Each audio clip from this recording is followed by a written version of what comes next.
யாராலும் எந்த சூழ்நிலையிலும் ஏற்றுக்கொள்ள முடியாத மிக மோசமான ஒரு துயர சம்பவம். ஏறத்தாழ என்னுடைய 50 ஆண்டுகால வயதில் 29 ஆண்டு காலம் பொது வாழ்விலே இருக்கின்றேன்.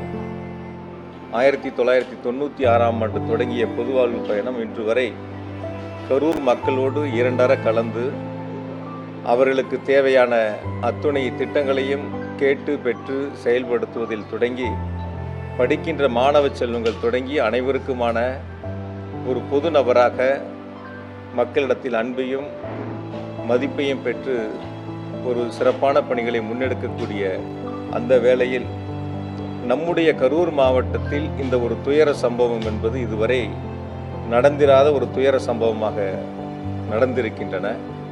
எனவே இனி வரக்கூடிய நாட்களில் இது போன்ற ஒரு துயர சம்பவம் கரூர் மாவட்டத்தில் மட்டுமல்ல, தமிழ்நாட்டில் எங்கும் நடைபெறாத அளவிற்கு அனைவரும் சேர்ந்து இதற்கான முயற்சிகளை நாம் முன்னெடுத்திட வேண்டும்.